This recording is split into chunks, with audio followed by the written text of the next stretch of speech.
Entonces, bueno, como ya les hablé, voy a hablar hoy del asma infantil.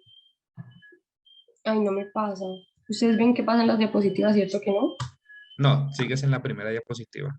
Bueno, ya. Y ahora sí.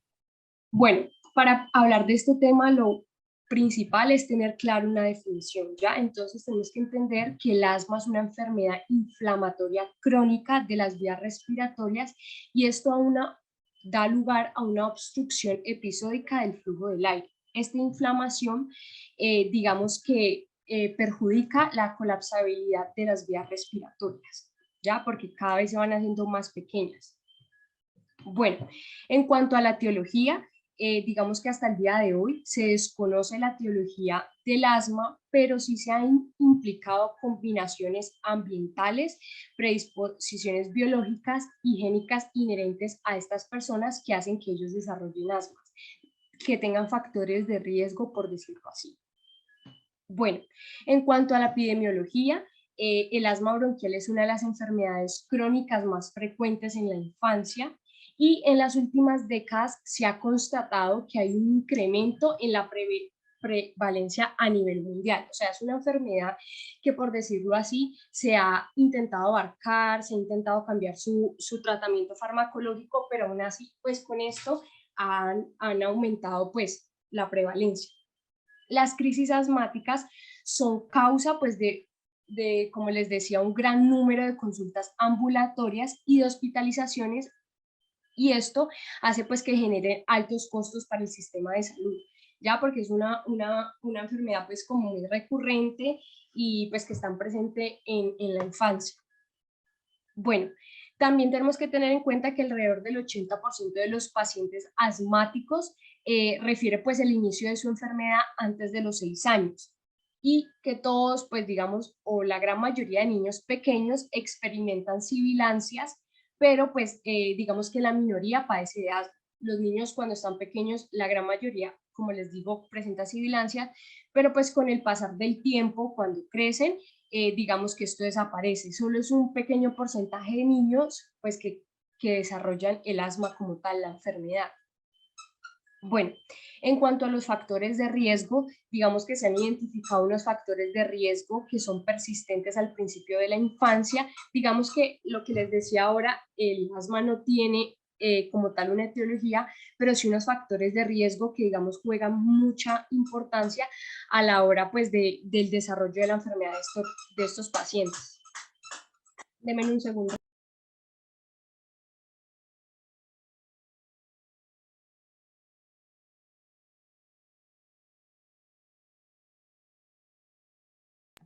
Bueno, como les venía hablando, en cuanto a los factores de riesgo que tenemos pues para el asma, tenemos las alergias, que es súper importante, como la dermatitis atópica, la rinitis alérgica, la alergia pues a alguna comida, sensibilización a alérgenos inhalados, sensibilización a alérgenos alimentarios, y también tenemos factores de riesgos que son infecciones severas del tracto respiratorio inferior, como la neumonía, la bronquiolitis, que requiere hospitalización, y también tenemos factores de riesgo como el género, en este caso masculino, bajo peso al nacer, una exposición ambiental al humo del tabaco, función pulmonar reducida al nacer y una alimentación artificial en lugar de la lactancia materna. A veces podemos ver que en estos niños no se presenta, digamos, un factor de riesgo como una enfermedad, una alergia, pero sí podemos ver que ellos tienen exposición a tabaco, alguien en la casa fuma, digamos, se presenta humedad en la casa o alrededor se trabaja con madera, con pintura. Entonces, todo esto puede jugar un papel importante en el desarrollo de la enfermedad de este paciente. Entonces, pues como les decía, la alergia en los niños pequeños con tos y sibilancias recurrentes es el principal factor de riesgo de la persistencia del asma infantil. Muchas veces cuando se tratan las alergias en los niños, digamos que concomitantemente el asma desaparece. Ya es en un pequeño porcentaje de niños, pues que el asma persiste pues con con el paso del tiempo.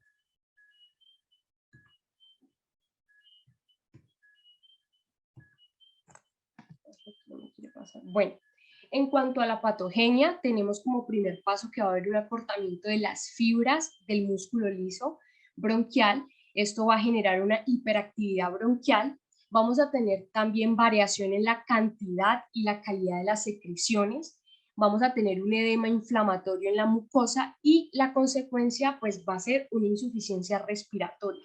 Por eso estos pacienticos nos van a llegar con sibilancias, con dificultad respiratoria, con sus signos vitales alterados. Bueno, en cuanto a los tipos del asma, hay dos clases que son las más frecuentes, basadas pues digamos que en diferentes síntomas y en diferentes cursos pues de la enfermedad. En cuanto a la primera clasificación son las sibilancias recidivantes, que estas se dan más que todos al principio de la infancia y son desencadenadas la gran mayoría por infecciones víricas frecuentes en un niño, ¿ya? Y estas se resuelven durante los primeros años escolares. Los niños sufren de estas sibilancias, pero con el paso del tiempo, digamos que se curan, mientras el asma crónico está asociado a una alergia y es más en fases posteriores de la infancia y en la vida adulta.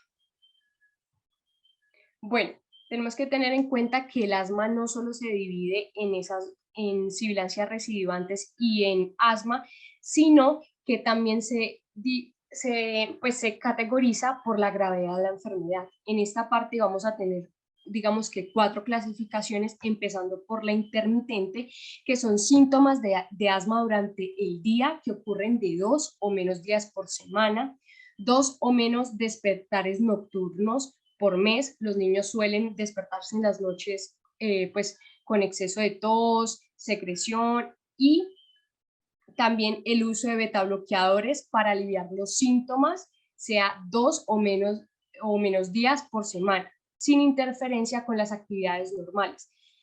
Cuando hablo de las interferencias de actividades normales, vamos a tener que estos niños, digamos, van a correr y van a empezar a toser y van a presentar síntomas. Están jugando y van a presentar síntomas. Entonces, digamos que de cierta forma el asma va a jugar un factor como de interferencia pues en las actividades normales del niño.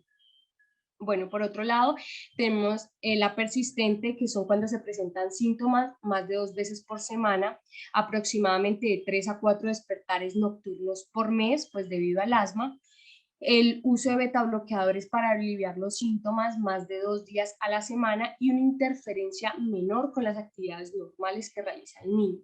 En cuanto a la persistente moderada, tenemos que son síntomas diarios de asma todos los días, despertares nocturnos hasta una vez por semana y una necesidad diaria de uso de betabloqueadores para el alivio pues, de los síntomas. Digamos que hay una cierta limitación en la actividad normal. Y por último tenemos la persistente grave, que se manifiesta por la presencia de síntomas de asma a lo largo del día, o sea que se presentan varios episodios durante el día y el despertar nocturno es debido solamente al asma, ¿ya? Y la necesidad, pues digamos que de medicación de alivio se necesita hacer varias veces al día, o sea, el niño ya se va a medicar todos los días durante muchas veces al día, ya que la limitación, digamos que en sus actividades o en su vivir normal va a ser demasiado debido pues al asma. Bueno, en cuanto a las manifestaciones clínicas, vamos a tener que los dos principales síntomas que van a presentar los pacientes son la tos seca y las sibilancias expiratorias. Estas van a ser intermitentes, no todos los niños van a llegar clínicamente así o van a llegar clínicamente sintomáticos, pero digamos que estos son los síntomas crónicos pues más comunes. También vamos a encontrar dentro de las manifestaciones clínicas la dificultad al respirar, la dificultad para concentrarse, el empeoramiento pues cuando está acostado porque se está ahogando, va a sentir cansancio, falta de oxígeno, dificultad para descansar, va a tener un empeoramiento al realizar actividades físicas, dolor de cabeza, tos y silbido. Y también estrechamiento en las vías respiratorias.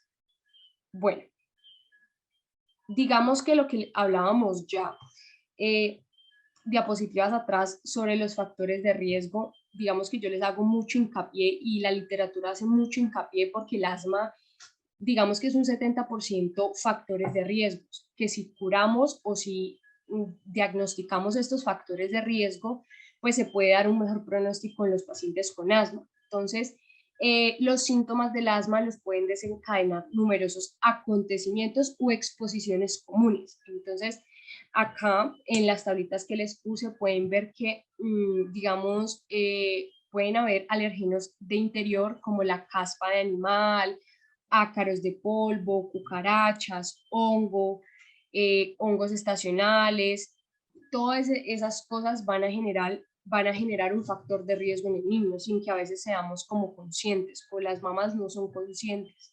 En cuanto a contaminantes del aire, el humo de tabaco, lo que les decía, si el niño está expuesto con un familiar que viva en la casa, un vecino, dióxido de nitrógeno, dióxido de azufre, materia en partículas, humo de leña, micotoxinas, endotoxinas, polvo, por ejemplo, los barrios digamos si el niño vive en una vereda donde no hay calles pavimentadas.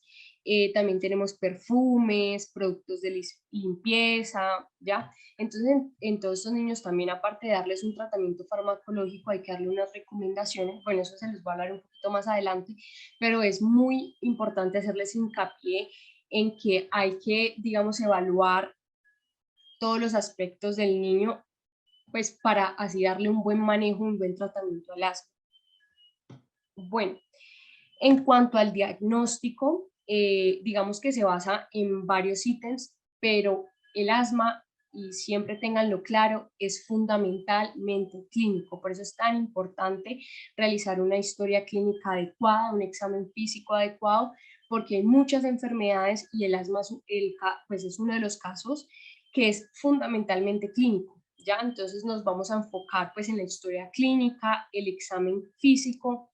Los paraclínicos nos van a ayudar para reconfirmar el diagnóstico que ya tenemos y descartar de pronto otras patologías, pero los diagnósticos médicos no se pueden basar en paraclínicos. En este caso prevalece pues la clínica del paciente. También les voy a hablar un poquito de diagnósticos diferenciales de patologías que a veces suelen confundirse, pues la sintomatología con la sintomatología del asma. Y bueno, en cuanto a la historia clínica, vamos a tener que la mayoría de veces estos pacientes, el motivo de consulta va a ser tos o sibilancias.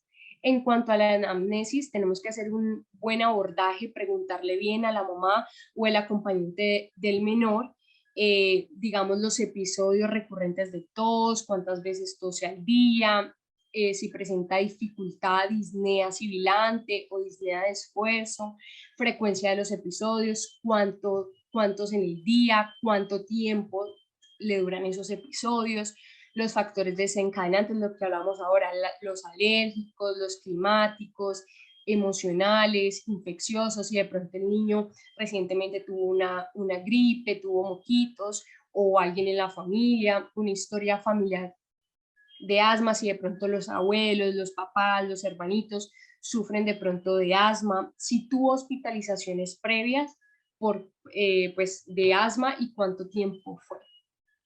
Bueno, también duración y respuesta terapéutica en episodios anteriores, si hizo una buena adherencia al tratamiento, pues qué tratamiento tiene de base, si tiene un tratamiento de base o no lo tiene, enfermedades previas, si sufre de alguna enfermedad, exámenes complementarios, si los trae, de pronto una radiografía de tórax, pues digamos que reciente, estudios funcionales respiratorios, si le han hecho algún tipo de estudio, pues para ver su funcionalidad respiratoria, y la historia neonatal también es muy importante en cuanto a si el niño presentó asistencia respiratoria mecánica o oxigenación prolongada. Si tuvo, pues lo que le hablaba ahora, infecciones respiratorias previas, y si hay antecedentes familiares o en su entorno hay consumidores de tabaco. Bueno, en cuanto al examen físico, como ya ustedes lo saben, en los niños el examen físico se hace igual, incluso hasta más detallado que de los pacientes pues normales, grandes. Entonces vamos a tener en cuenta la frecuencia cardíaca y la frecuencia respiratoria, que en algunas ocasiones va a estar alterada, como en otras puede que no. La disminución del murmullo vesicular, la expiración prolongada, estos niños van a expirar por un lapso de tiempo mayor, signos de rinitis, conjuntivitis, sinusitis, signos de pronto alguna infección respiratoria, secreciones, mocos verdes, dermatitis atópica, pólipos, aumento del diámetro anteroposterior y deformidades en el tórax. Todo esto lo tenemos que evaluar a la hora pues, de hacer el examen físico en estos pacientes. En cuanto a los exámenes complementarios, como les decía, nosotros nos podemos apoyar sea en una radiografía de tórax, una medición del pico del flujo expiratorio, una espirometría, pero esto es para reconfirmar nuestro diagnóstico. Bueno, en cuanto a los diagnósticos diferenciales, pues se realiza, digamos, con las siguientes patologías, que es el reflujo gastroesofágico, cuerpos extraños en la nariz, disminución de las cuerdas vocales y una fístula traqueoesofágica.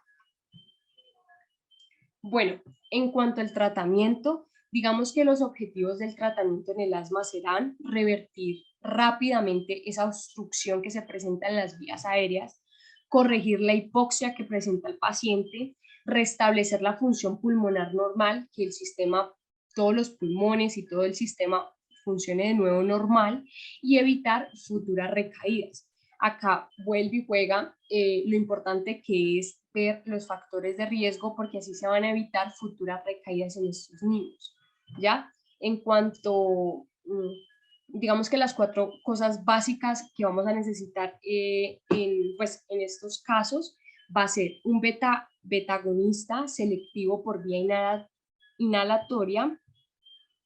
Vamos a necesitar incorporación temprana de corticoides sistémicos, ¿ya? Empleo de oxígeno suplementario a bajo flujo, aún sin monitoreo. Y también vamos a pedir o vamos a tener en cuenta una cita de control por pediatría para ver ese progreso del paciente y cómo va pues después del tratamiento que le dimos. Bueno, acá les hice unas tablitas, digamos, de los medicamentos utilizados. En este caso podemos utilizar salbutamol, bromuro de ipatropio. Como pueden ver, pues, por ejemplo, les voy a hacer con el salbutamol. Digamos que la presentación puede ser de una gota, que esto trae 0,25 miligramos, o un disparo, que trae 100. En cuanto a la dosis, digamos que de la gota sería 1 gramo por kilo hasta 20 gotas. Y esto es por pues, vía inhalatoria. Entonces, como pueden ver acá hay en total son 10 medicamentos, como pueden ver acá están los primeros 5 y acá están los otros, la betametasona, la hidrocortisona, son medicamentos pues, que se usan y también se tiene que tener en cuenta que haya disponible pues en el momento en el hospital en el que nos encontremos. Bueno, también tenemos que tener en cuenta que el tratamiento se da por digamos, la exacerbación del asma. Depende de la crisis en la que se encuentre nuestro paciente. Entonces, por ejemplo, tenemos que si el paciente se encuentra en una crisis leve de asma, se le va a dar un beta-2 agonista, generalmente se usa el salbutamol, en, digamos, un dispositivo de dosis fija administrado pues con la cámara espaciadora. Después se va a reevaluar el paciente de 10 a 15 minutos. Si el paciente responde, se da de alta con un beta-2 agonista en manejo pues en casa y se pueden considerar los corticoides sistémicos si la crisis ha sido mejorada o digamos que hay otros factores de riesgo de agravamiento en ese paciente. Entonces, si vemos que es un paciente que le damos la primera dosis de salbutamol, el paciente me responde, yo lo mando con, en este caso, pues el ejemplo, digamos, del salbutamol, lo mando con salbutamol y puedo agregar un corticoide sistémico si veo que en este paciente pues tiene, digamos, factores de riesgo para agravarse. En cuanto a si el paciente empeora, ya tenemos en cuenta que es una crisis moderada. Esta se va a manejar con salbutamol con cámara espaciadora de 4 a 8 pulsaciones en cámara cada 15 a 20 minutos hasta hacer 3 ciclos. O sea, vamos a repetir ese procedimiento 3 veces. o una nebulización de salbutamol al 2.5 hasta 5 miligramos. Ya depende del peso del niño. Digamos que esta es la dosis pues de rango de 2.5 a 5. Esto lo vamos a hacer cada 20 minutos hasta 3 ciclos. Ahí se escoge cuál, digamos, cuál de los dos procedimientos pues, es más factible en el niño. Si el salbutamol...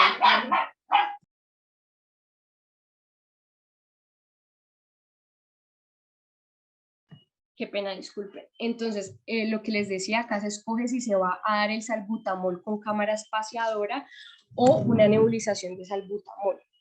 Después vamos a revalorar este paciente en 10 a 15 minutos.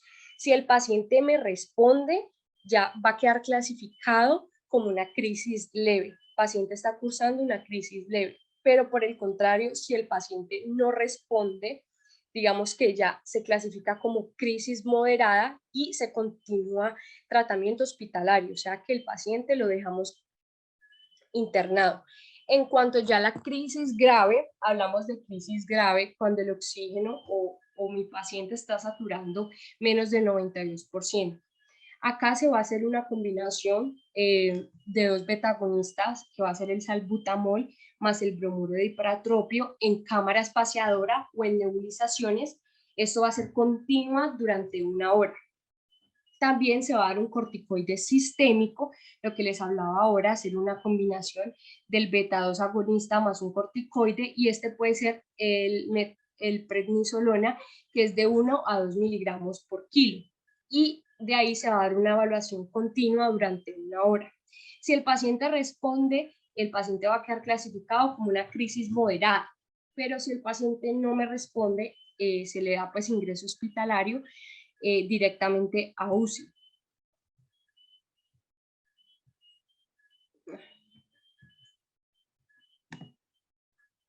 Bueno, muchachos, y eso sería todo el día de hoy.